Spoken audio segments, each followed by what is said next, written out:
एक छोटी लड़की अचानक जोर से चिल्ला उठी। बूढ़े को लगा शायद कोई शार्क आ गई है, लेकिन जब वह खड़ी हुई और सामने की ओर इशारा किया तो उसकी आंखें भी चौंधिया गईं। एक हरा भरा टापू नजर आ रहा था।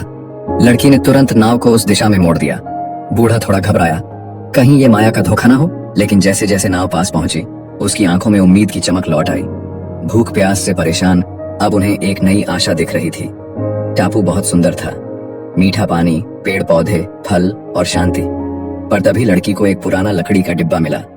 उसमें से एक अजीब सी खुशबू आ रही थी, जैसे बड़ों की सांस में आती है। बूढ़े ने थोड़ा चखा और बोला, ये तो लानमू शराब है, पर जहां अच्छे मौके होते हैं वहां खतरे भी होते हैं। छोटे लड़के को जमीन में एक खोपड़ी मिली। उसे मजाक लगा, लेकिन बूढ़ा डर गया। ये टापू जितना शांत दिखता है उतना ही खतरनाक भी है। अब उसने कोशिश की यहाँ से भागने की, लेकिन समंदर से लड़ना आसान नहीं। फिर एक बार लड़की ने एक चमकीला फल खा लिया। बूढ़ा तुरंत आया और छीना। रंग बिरंगे फल ज्यादातर जहरीले होते हैं। अब बच्चों को समझ आ गया कि ये कोई आम टापू नहीं है। बूढ़े ने ठान लिया कि वह बच्चों को अकेला नहीं छोड़ेगा। वह उन्हें मछली पकड़ना सिखाता, रात में पहरा देता। समय बीतता गया। लड़का अब बहुत कुछ सीख गया था।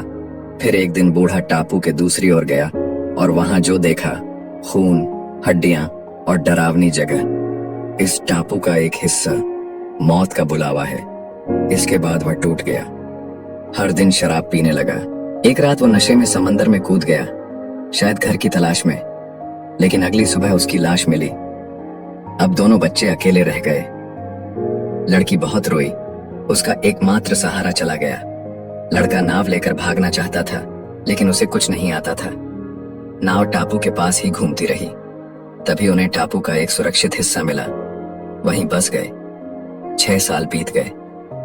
अब दोनों किशोर बन चुके थे। एक दिन लड़की झील में नहा रही थी। पानी लाल हो गया। वह डर गई। लड़का दौड़कर आया, पर लड़की ने उसे डांट दिया। अब दोनों के बीच अजीब सी दूरी आ गई।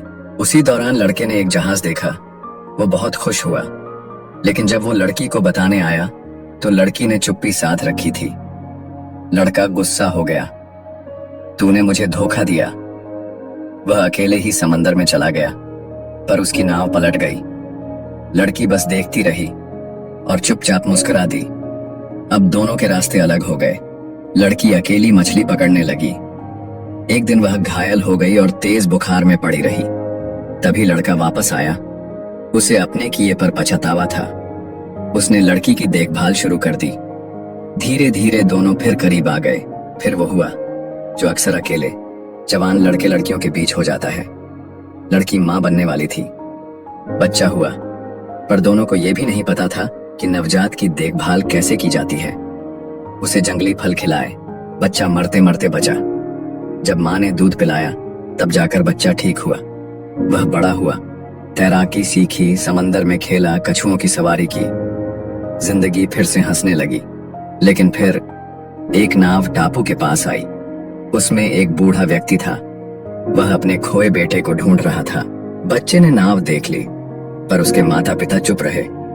उन्हें डर था, अगर वापस गए तो शायद फिर कभी साथ ना रह पाए। उन्होंने तय किया कि यहीं अपनी दुनिया बनाएंगे। नाव चली गई। अब एक दिन परिवार केले तोड़ने गया। बच्चे को कुछ लाल फल दिखे। उसने शरारत में कुछ नाव में रख दिए। जब मां ने देखा कि पतवार गायब है, वह घबरा गई। फिर आया असली खतरा, शार्क। मां ने पतवार फेंक दी और सबकी जान बची। पर अब नाव को चलाने का कोई तरीका नहीं बचा। अब वे समंदर में भटक रहे थे। सुबह हुई। बच्चा भूखा था। उसने वहीं जहरीले फल खा ली। मां चिल्लाई, लेकिन देर हो चुकी थी। बच्चे के मरते ही दोनों माता पिता ने एक दूसरे को देखा। अब हमारे पास जीने की कोई वजह नहीं बची। उन्होंने भी वही फल खा लिए। अपने बेटे को बाहों में लेकर हमेशा के लिए सो गए। कुछ दिन बाद वह बूढ़ा नाव लेकर उसी टापू पर आया। उसने देखा एक परिवार की लाशें पड़ी हैं। उसे अंदाजा भी नहीं था कि उन मृत लोगों में उसका अपना खोया बेटा भी था।